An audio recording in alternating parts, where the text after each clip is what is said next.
Oh, the year was 1778. How I wish I was in Sherbrooke now. A letter of marque came from the king to the scummiest vessel I've ever seen. God damn them all. I was told we'd cruise the seas for American gold. We'd fire no guns, shed no tears. But I'm a broken man on a Halifax pier, the last of Barrett's privateers. Oh, well, so it's my pleasure and the pleasure of the Providence Public Library to welcome the Rhode Island Pirate Players. So, one more thing. There's lots of pirate books in the back. They all can go out, so when the program's over, I hope that you'll all take them home.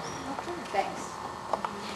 Well, as Bonnie just said, we are the Rhode Island Pirate Players. We're a non-profit living history organization dedicated to teaching people about Rhode Island's pirate history during colonial New England, during the ages of the Golden Age of piracy.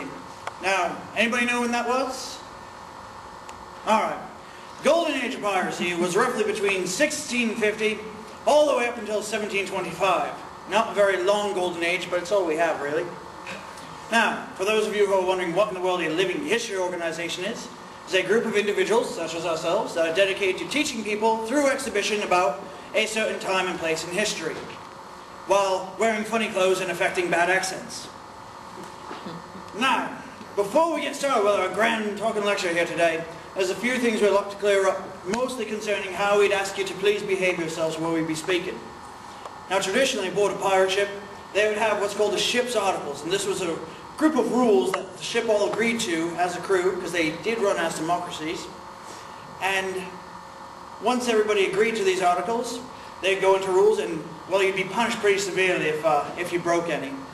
Today we're going to be veering a little bit away from tradition, as we've already come up with the ship's articles for today. And as we have all the weapons in, I don't think any of you do, you kind of have to listen to what we have to say.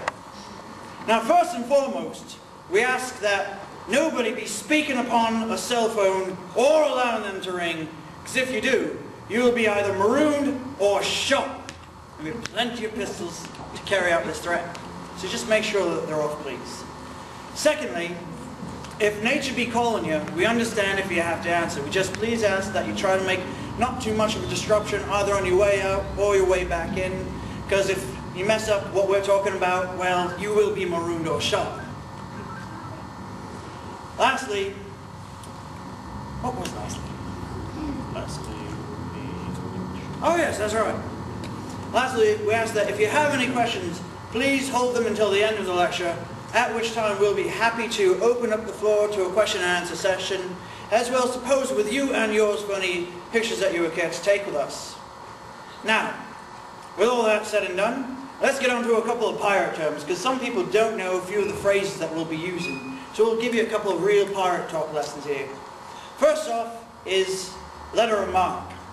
Now, a letter of marque is a contract between a government and a privateer that allows the privateer to attack enemy shipping and to keep all the loot. Secondly is a privateer.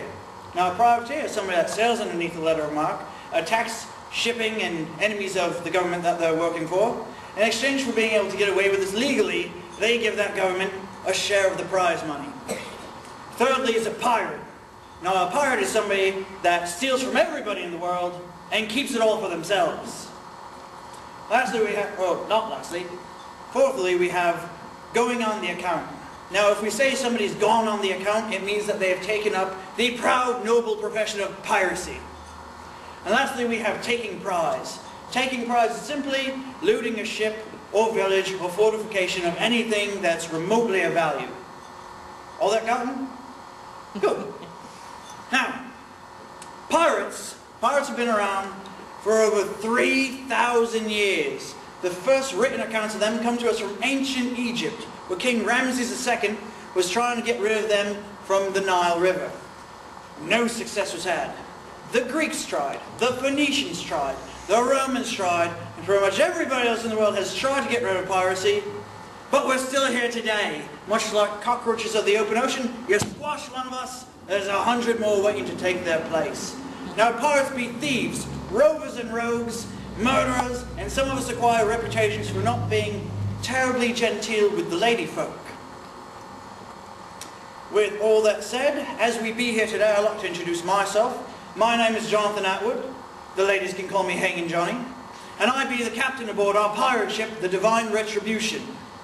Now, it's my duty as captain to make sure that the crew is well cared for, that we be taken prize while we're on the account, and it's up to me to try to instill a bit of order and discipline, and I can tell you with this lot it's not easy. Especially because, as I said, pirate ships are a democracy. I'm only in charge by popular vote, but as I'm in charge, the only time that they actually have to listen to me is we're in a time of action. That is either attacking a ship or being attacked. The rest of the time I can make suggestions, but it's up to them if they carry them out.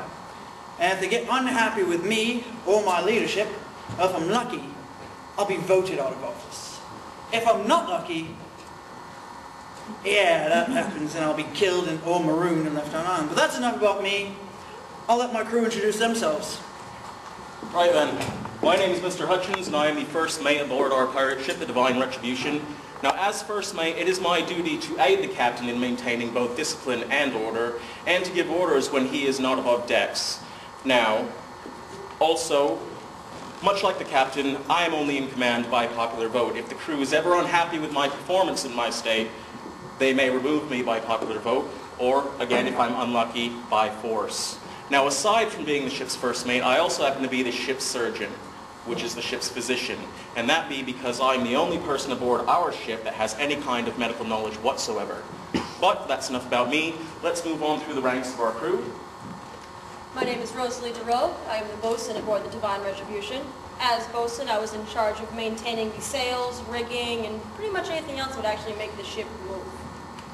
I am also a line of communication between the common crew and the officers. And when the quartermaster is otherwise busy, I'm in charge of actually doling out that discipline that the other two try to maintain. But how can you tell who be a pirate? One big clue might be what flag they be flying. The most common is the black flag. The black flag means that you have a limited amount of time to surrender before we get really angry. More feared is the red flag. The red flag means there will be no quarter given, which means we don't care if you run away, stand and fight, or surrender, we're going to kill everyone aboard. Now, in the 17th century, a pirate by the name of Emmanuel Wynne had a fantastic idea. He took his black flag, and he put on it a skull and crossbones known as the Death's Head. This he put over an hourglass to further show that you only had a limited amount of time before they got really angry.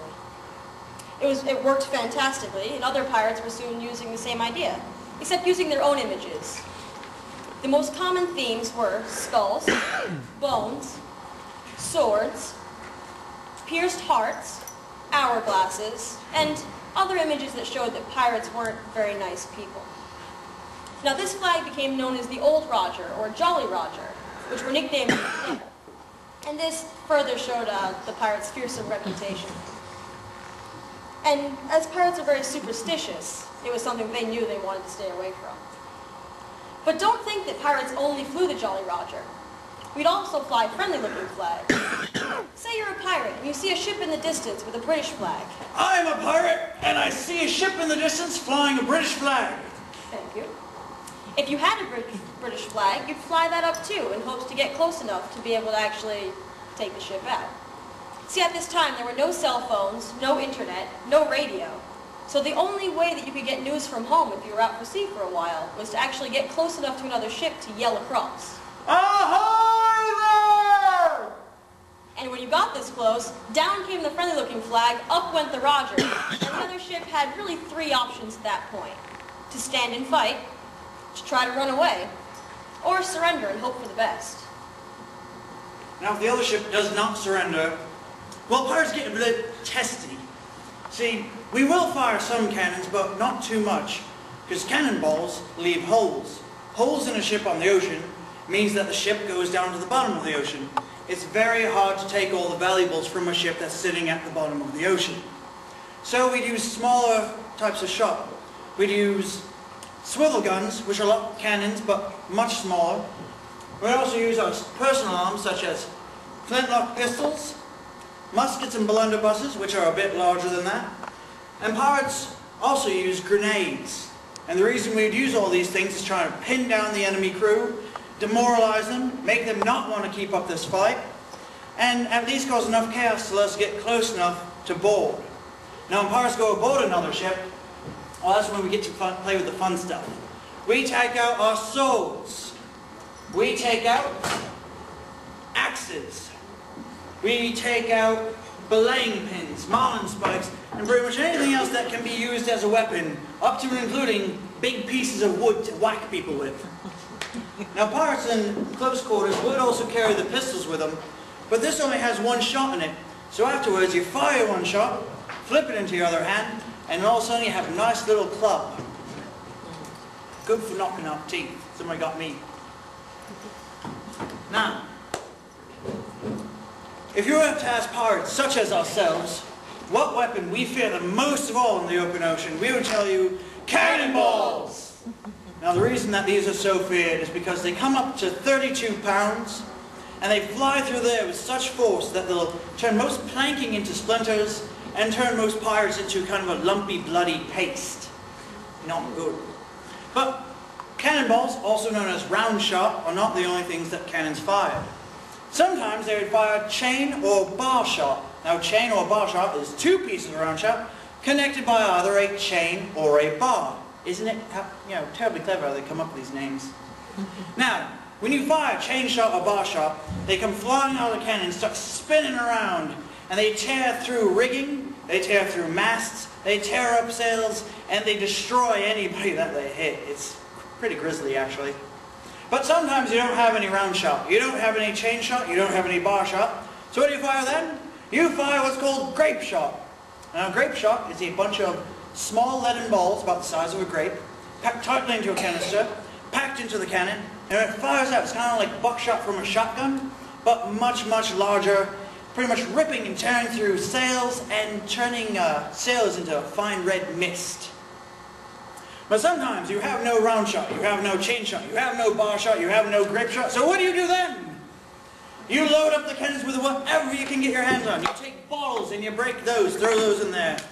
Take bits of wood, metal, nails, break up some plates, but never, and I repeat, never the captain's silverware. I've seen them try it. That's worth money, actually. So, the general reason that you're firing these cannons is you're trying to cause rampant destruction, chaos, and death. Now, many pirates were killed in battle. And if you were lucky, you died in battle. If you were unlucky, you might end up dying under the care of the surgeon. And that would be due to contracting some sort of infection from your wounds.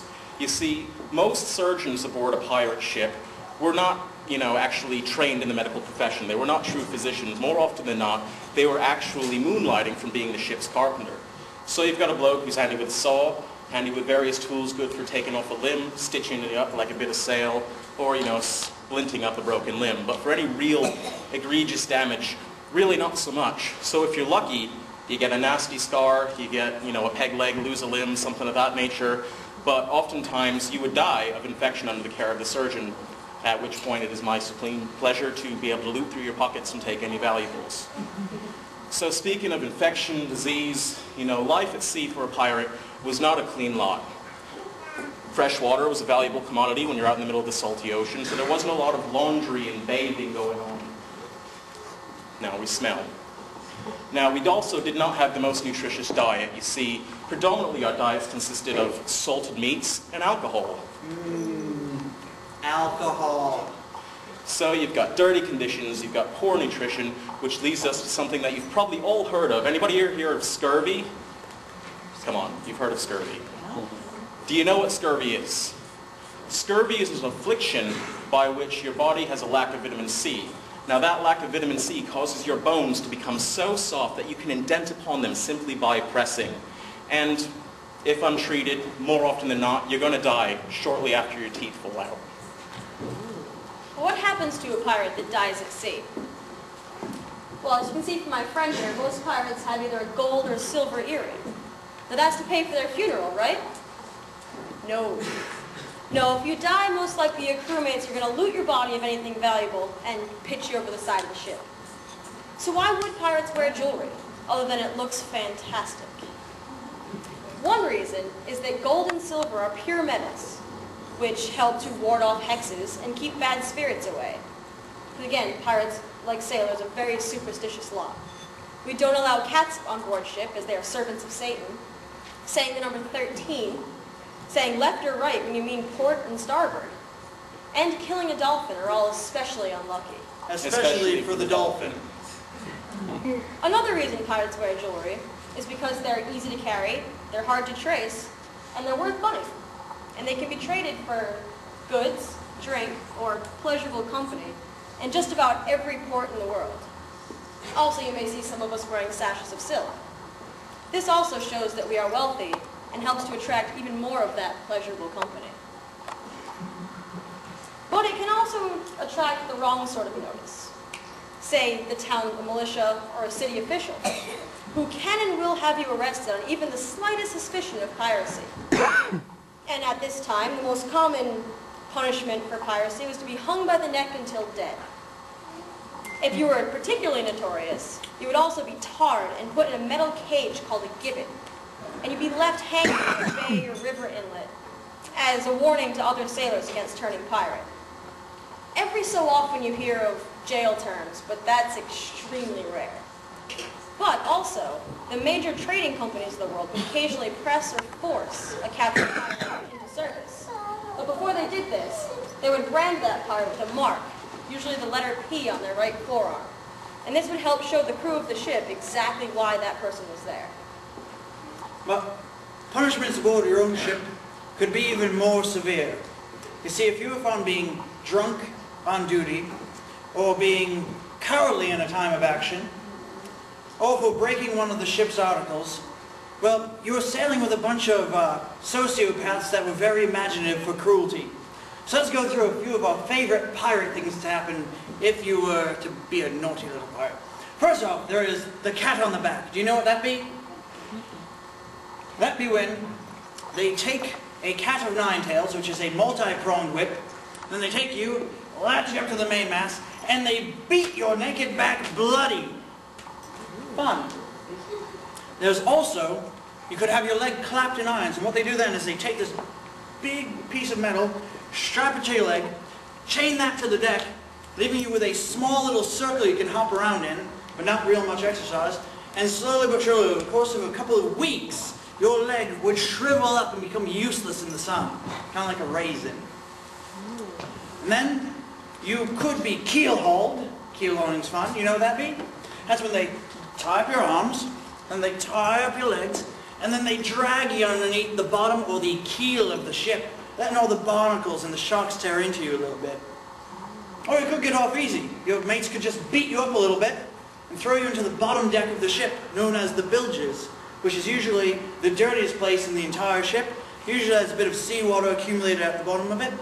Frankly, it stinks, and you'd be left there to sit in filth and squalor for a few days, starving, until your friends thought that maybe he's learned a lesson, we'll let him out. And then, of course, there's one of my favorite ones. Black Bob Roberts himself did this one to one of his own crew members once. It's a great story. You see, he made him kiss the gunner's daughter.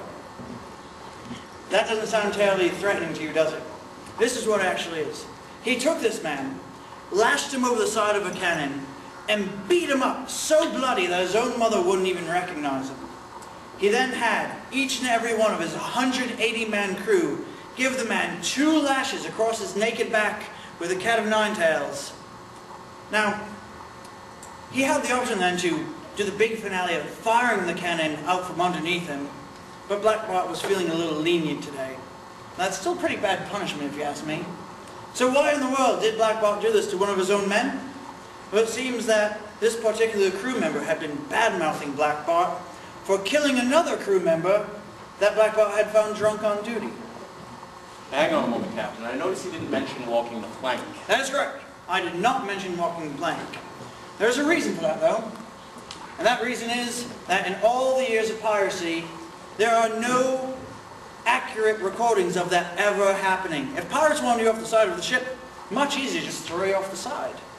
That became a popularized myth by the children's book, Peter Pan. You can probably find it downstairs. And later on became even more popularized by every single pirate movie ever made. Now, speaking of pirate movies, Show of hands, come on. How many here have seen the Pirates of the Caribbean movies, eh? Show of hands. Right, I can see that there is apparently no accounting for taste. You see, although Orlando Bloom, Keira Knightley, and Johann Depp can be very soft on the eyes up on the silver screen, to date there has yet to be a historically accurate movie portraying the life of pirates at sea. But we can hope. Now, does anybody here know what a pirate who roamed the Caribbean was called? Merle. Steve. Neither Merle nor Steve. A pirate roaming the Caribbean was referred to as a buccaneer. But buccaneers didn't just roam the Caribbean. Buccaneers and pirates would roam up and down the east and west coast of Africa, around Madagascar, into the Indian Ocean, the Mediterranean Sea, up and down the American colonies, and even right here in Rhode Island herself. And that's why you're here today. We would like to tell you about some of the most fantastical adventures, about some of the most nefarious pirates in Rhode Island's history. Can I start? I got a great one. Please go. All right. I want to talk to you a little bit about a man called Thomas Tew. Now, Thomas Tew, local boy, born in Newport, Rhode Island, and he was born to one of the most wealthy families in all of Newport. In fact, his father is one of the signers of our state's charter. Now, Tom Tew was not born the first son. He was not born the second son. He was one of the last children that the Tew family had. As such, he understood that when Mom and Dad kicked off, he wasn't going to be left to sent, so he had to make his own way in the world. So in 1690, he decided he was going to sail down to the West Indies and become a privateer. You all remember what that is from earlier, right? Well, it doesn't matter. Keep going on with the story anyway. So he became a very successful privateer, so successful, in fact, that his crew elected him to be their captain, which was a very common practice in those days amongst pirates and privateers. And in fact, he did so well being a privateer captain that in 1692, the governor of Bermuda, a Sir Isaac Richier, offered him a letter of marque to go and attack French ships and French shipping off the coast of Africa. Now, he was to do this with a co-privateer captain by the name of Drew, bit of a rhyming thing going on. And the two of them made sail for Africa. Unfortunately, though, about halfway across the Atlantic, they hit a huge storm, and George Drew's mast popped right out. This left Tom Tew in a bit of a bind. You see, he had a 70-ton ship called the Amity, which oddly enough means friendship, but they were going to go attack people. He had 80 loyal crew members, but he only had 8 cannons. Now the problem with this is that 8 cannons is not very many, especially when you consider that the French shipping and French fortifications on the west coast of Africa were mostly slaving stations, and therefore all had a lot more cannons than 8. So this left Tom Tew in a bit of a bind, so he thought to himself, we're in a bit of trouble here. Let's see, how do I get out of this and make my fortune? He had it. He was going to turn pirate. He was going to turn pirate and attack everybody in the world and keep it all for himself. So he went to his crew. Crew! I have this great idea. You see, we're short another ship here. It's going to be very hard attacking just the French. So what do you say we attack everybody in the world and keep it all for himself instead of having to split it with the governor of Bermuda, huh? Aye. They loved this idea. In fact, they loved it so much that they all shouted out to him in unison, "By a gold chain or a wooden leg, we stand by you!" Meaning that they were going to either get rich or die trying. So they sailed to the west coast of Africa, did not stop to fight the French, made their way around the Cape up the eastern side, stopped to resupply in Madagascar, and made their way out into the Indian Ocean. Now, shortly after going through the Straits of Babel-Mandeb... Straits of what? Straits of Babel-Mandeb. They encountered a very large ship belonging to the Grand Mogul of India. For those of you who do not know who this is the grandson of the bloke that built the Taj Mahal. We're talking a lot of money here. But it was a much larger ship than Tew's ship, and it had 300 men on board, and it had a lot more cannon. But once again, Thomas Tew was speaking to himself, there's got to be so much money on board that ship, I have to try it.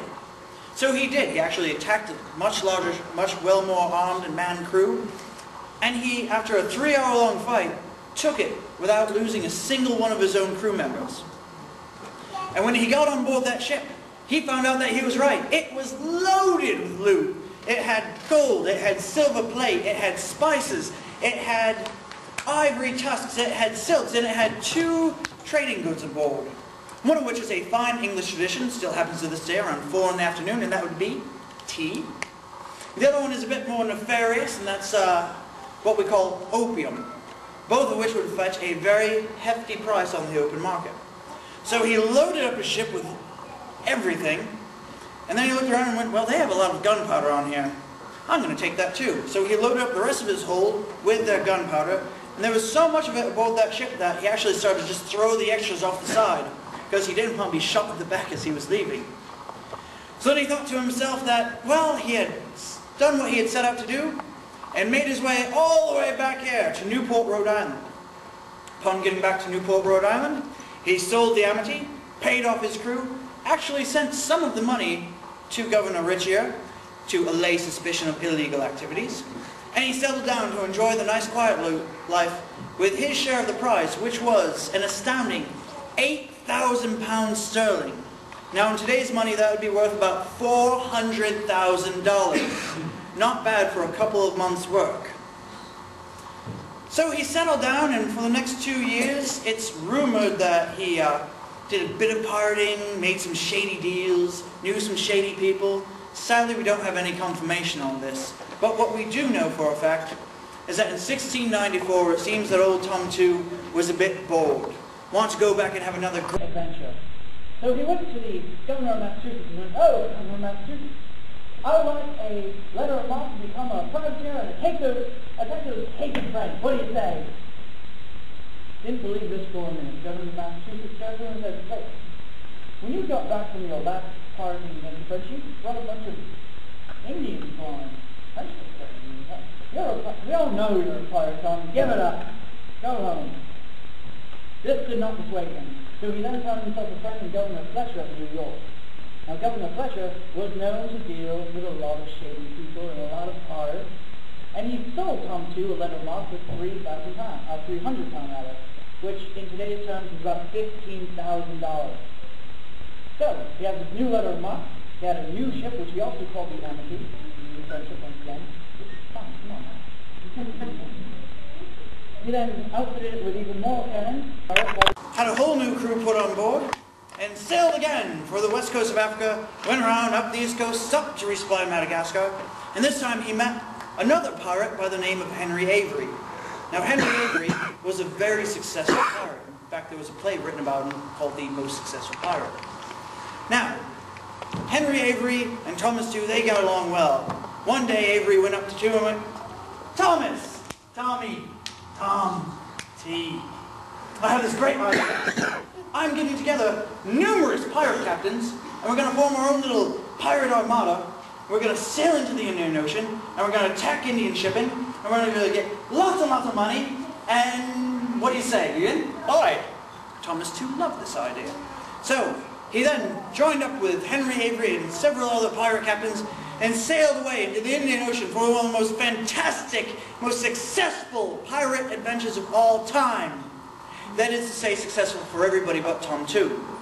See, unfortunately, this time, the Indian ships were waiting for them, and two of them managed to get on opposite sides of Tom's ship and shot cannon fire right into his hold, filling it with water, making it turn to splinters, starting to sink, and the last we know of Thomas II was that he was on the deck of his sinking ship trying to put his entrails back into his stomach because a cannonball managed to catch him right across the midsection.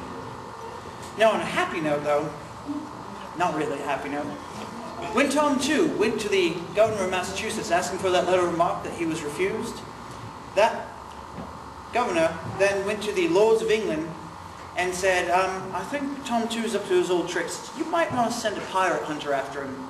Which they did, and that pirate hunter was none other than Captain William Kidd himself, who later on was hung for piracy, oddly enough.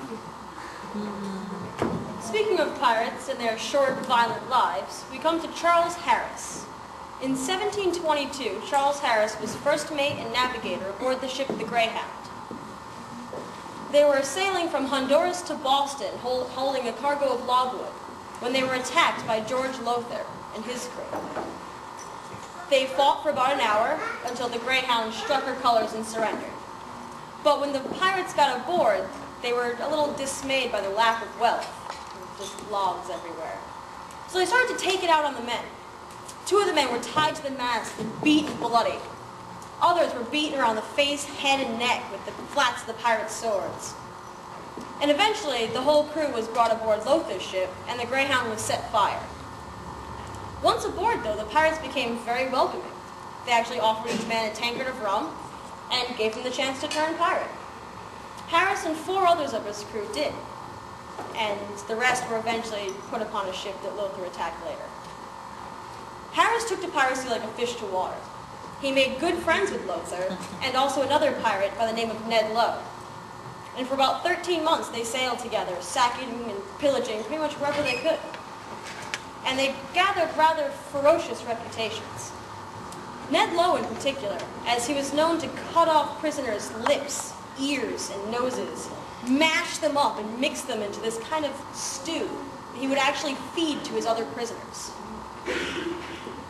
Now, in 1723, Charles Harris disappears for a little while, only to emerge about 5 months later on a new ship, the Ranger, by the coast of South Carolina. He's still with Ned Lowe, and together they sack and pillage their way up north for a couple of days, until they are met by Captain Solgard, who was a pirate hunter who was sent out to capture both Harris and Lowe. He was in the new ship, the Greyhound, which now is a fully armed man of war. Lots of cannons. The 2 pirates say, "There's 2 of us. We can easily outmatch him." And they made chase. The chase and battle lasted from 5 o'clock in the morning to 4 o'clock in the afternoon. And by this time, Harris's ship was sitting dead in the water. When Lowe saw this, he hightailed it away because he didn't want to get caught. And Harris and 48 of his crew were captured. Of them, 30 were sent immediately to Newport, Rhode Island to stand trial. 7, including Harris, were taken aboard the ship to go and try to find Lowe, and 11 others died of their wounds in the care of the ship's surgeon. Now, after a few weeks searching, Lowe was nowhere to be found, and eventually Harris was sent back to Newport, Rhode Island to stand trial with his men.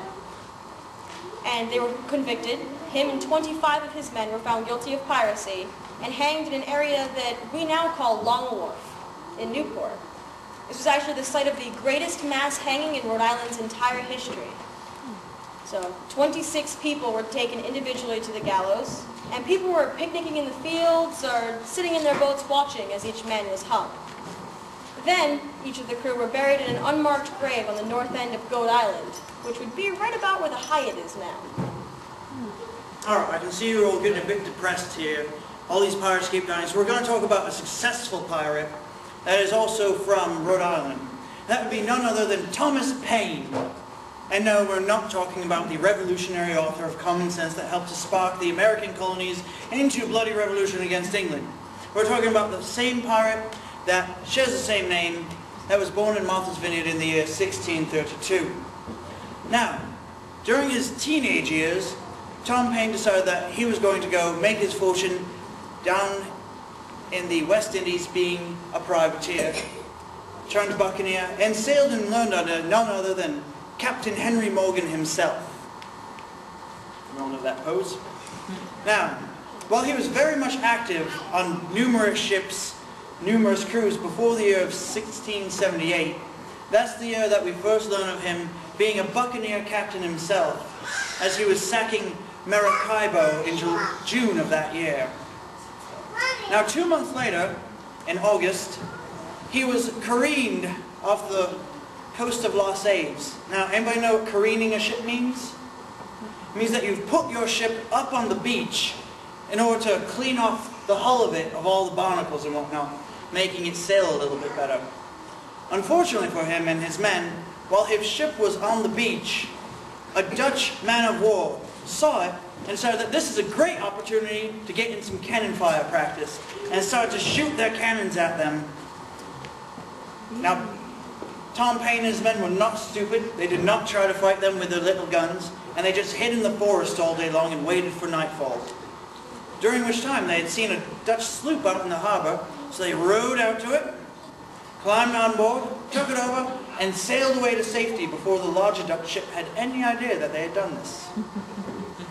Now, over the course of the next couple of years, Tom Paine was one of the most active buccaneers in history.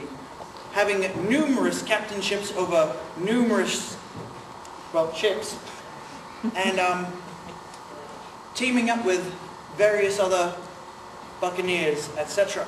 Now in 1682, great time for him. See, he took place in a sacking of Rio de la Hacha, and he himself made out with terrible amounts of wealth here, but unfortunately for him, the Spaniards were absolutely outraged that Tom Paine had done this attack. So they go to England, say, England, one of your subjects just sacked, looted, and burned one of our major cities. We demand that you do something about this. We demand compensation, and you should punish him severely. England's reaction to this whole thing was, well, he was sailing underneath the French letter remark. Go take it up with the French. We have nothing to do with this. The same year, he also managed to sack Honduras. Now, later on the same year, 1682, Tom Paine was getting on in years. He was 50 years old at this point, so he was starting to look for a bit of legitimacy so that he could safely retire with his wealth. So he went to the governor of Jamaica and asked for a pirate hunting commission. This is irony, folks. But, as they say, hard to teach an old pirate new tricks. In March of 1683, we find Tom Paine with numerous other buccaneer captains once again getting ready to sack St. Augustine in Florida. Unfortunately for these fine young scallywags, St. Augustine got word of this beforehand and managed to fend off the pirate invasion. So the pirates then made themselves feel a lot better by sacking every other Spanish town on the way back down the coast of Florida. Now, shortly after this, Thomas Paine and another captain, French pirate by the name of Pierre, made their way up to Newport, Rhode Island to resupply, because Newport was very, very happy to receive both pirates and privateers as long as they were spending money in our shops. Unfortunately for Tom Paine, Pirate Brielle, a visiting governor by the name of Edward Cranfield was here, and he had Paine and Brielle arrested on sight, charging that Paine was sailing underneath a false commission. Fortunately for him, Rhode Island's own governor at the time, William Coddington, was not about to get bullied around by anybody, and decided that these pirates should be allowed to remain free and spend a lot of money before potentially being hung. And they were allowed to muck about until the time of their trial, at which time they were found innocent of any wrongdoing. Brielle left, Paine stayed on. And in 1687, he had a very, very fortuitous bit of luck.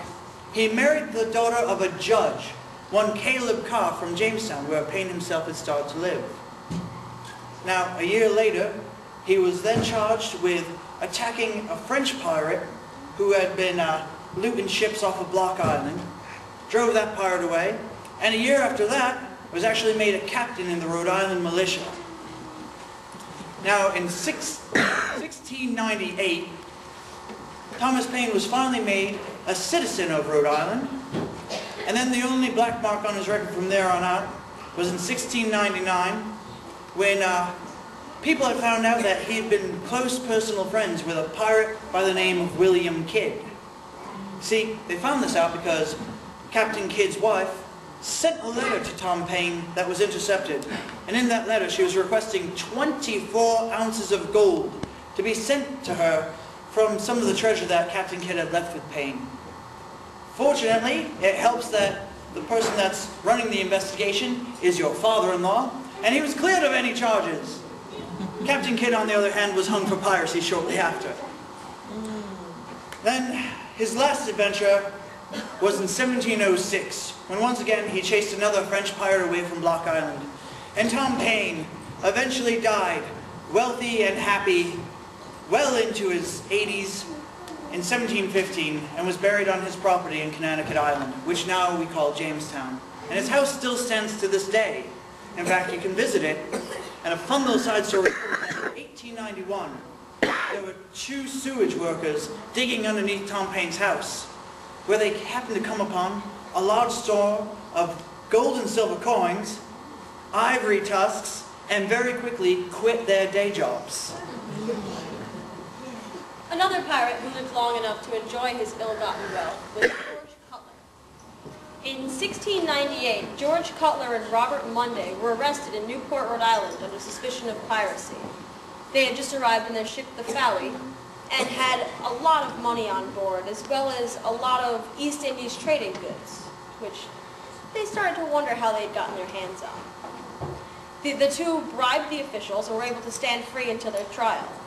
And the rules of the trial were that if anybody could claim any of the cash and goods on the ship, the prisoners were found guilty. Otherwise, they'd be set free. So on Robert Munday's turn to come up, unfortunately, somebody did claim the goods, and he was sentenced to hang. But George Cutler was much more lucky.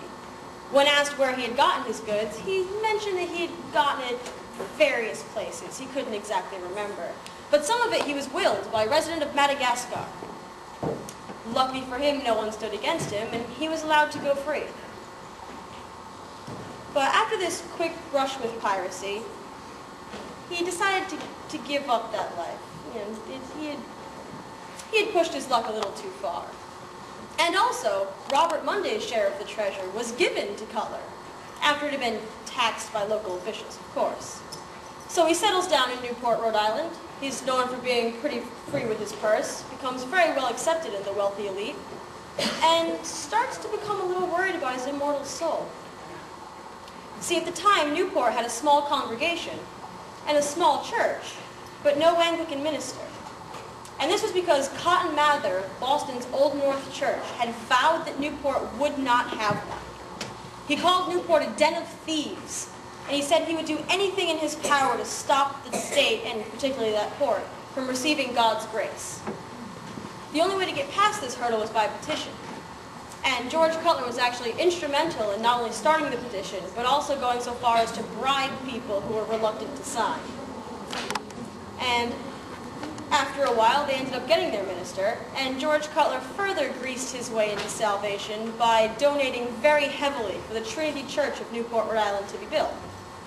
Trinity Church, however, doesn't generally acknowledge their pirate connections. Right then, there's another pirate we'd like to talk to you about today, and although he was born a long time after the end of the golden age of piracy, he is nonetheless a man of Rhode Island. He is also a pirate, and that would be one Charles Gibbs. Charles Gibbs was born in Newport, Rhode Island in 1798 as James D. Jeffers, son of a Newport sea captain. Now, as the son of a sea captain, he put to sea in 1816 at the age of 17 aboard the Newport brig Brutus, and shortly after that signed aboard another ship as a privateer. Now, once becoming privateer, he inspired mutiny. His mutiny was successful, and he went on the account taking the name Charles Gibbs and went off to fantastic pirate adventures. Now, there's many rumors about his adventures in piracy, a lot of them unsubstantiated. Some of the most fantastic are very cruel. One was he was accused of removing the arms and legs of a sea captain he had captured. Another one was he captured a merchant vessel and set it fire after removing all the cargo, leaving the crew locked below decks to burn alive. And at the time of his eventual hanging in 1831, he had confessed to, by his best recollection, the murder of nearly 400 people. Now, in 1825, for whatever reason, he left his life of piracy, went back to land. Perhaps he was wealthy, perhaps he was just homesick and wanted to be back on land, but whatever reason, in 1830, he went back to sea, probably went through all of his money, returned to sea as an able seaman aboard the ship the Maria, another privateer. Now, the Maria, he once again inspired mutiny. Him and his mutineers managed to kill the captain and the first mate in their sleep, and they were successful. They took the Maria, and they went to go beach her off of Long Island to go make off with the treasure. Now, in beaching her, a lot of the men drowned, but those who got on land with the treasure and their goods, they were actually arrested. They were captured and arrested and tried in New York. Now, Charles Gibbs was eventually hung by the neck until dead in 1831 on Ellis Island. But many of you might recognize his very famous last words, which were, "No quarter did we ever show, for dead men tell no tales." Fear not, ladies. We also have a female pirate that preyed the area by the name of Rachel Wall. Rachel is believed to be the first North American female pirate. She was born in 1760 in Carlisle, Pennsylvania, and early into her life, ran away from home and her very strict Presbyterian parents. She met up with George Wall. They got married, they moved to Boston, and after a little while, George abandoned her and left her to scrape out a living as a servant. But a few months later, George returned, and he brought with him so many valuables that he not only convinced Rachel to forgive him, but also to join him in a life of piracy. And their method was a pretty good trick. What they would do is they'd wait for a storm to be coming to an end, they'd sail out, and the crew would hide below deck, leaving Rachel alone on the deck, crying out for help. Help! Help, I got caught in the storm! My ship has a flat tire! She would play up the damsel in distress act, hailing the other ship closer, and once they got close enough, the crew would jump aboard deck, kill everyone aboard, take all the valuables, and sink the ship to avoid detection. Now this worked pretty well, and between 1781 and 1782, the Walls netted a little over $6,000 worth of goods.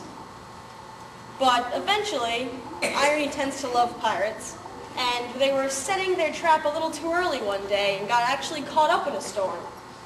And funny enough, everyone but Rachel got washed aboard and drowned. So now she's legitimately by herself on deck, does actually manage to get help and sail back to Boston, and is stuck once again living as a maid. But old habits die hard, so every now and then she would skip down to the docks, sneak aboard a ship, and pilfer a few valuables. This ended up leading to her undoing. She was arrested in 1789 for attempting to steal a bonnet from a woman walking down the street. She went to trial and very, very confidently pleaded her innocence to that particular crime. But for some reason, she decided to admit to her earlier piracy and earlier thieving during the trial. So she was found guilty of piracy and hung by the neck until dead. And she was actually the last woman to ever be hanged in Massachusetts, and the only to be hung as a pirate. So I can see by her dull, bored, glazed over eyes, bits of drool hanging off your chin, that you're absolutely captivated by these stories about pirates, right? Well, if you'd like to learn more about pirates and piracy, you can always visit our website, ripirateplayers.org. It's as close as we could get to ARG. Or, also, It's funny. you're in a library, folks. There's numerous books on that back table showing about lives of pirates and piracy. Open one, read a bit. At this time, we'd like to open up the floor so that you can ask us all those questions you've been dying to ask us, since we told you that you couldn't. As well as if anybody cares to take any pictures with us, come on down, meet some pirates. Don't mind the smell. Thank you very much for your time. Thank you very much to the Providence Public Library for having us.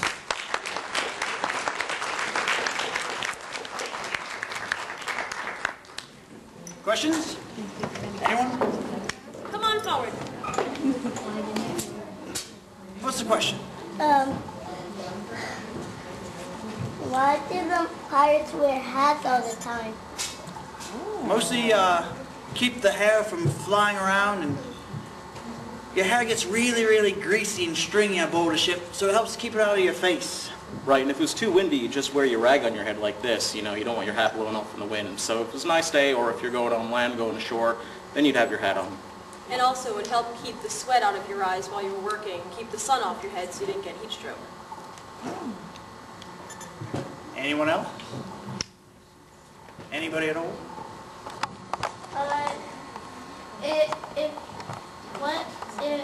If two pirates who are mortal enemies turn friends, but one would trick the other, do you think the other would find that out before it actually happens, maybe? Possibly, although there is a...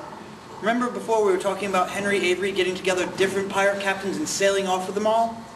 Well, Thomas too died, but the other pirate captains that were sailing with him, a lot of their ships got really badly injured. But Henry Avery stayed away from the actual fighting, so his ship was perfectly fine. So after they took all the gold and loot and whatnot from various ships, he managed to convince the other pirate captains to leave all the treasure on his ship because his was the fastest and probably wouldn't sink.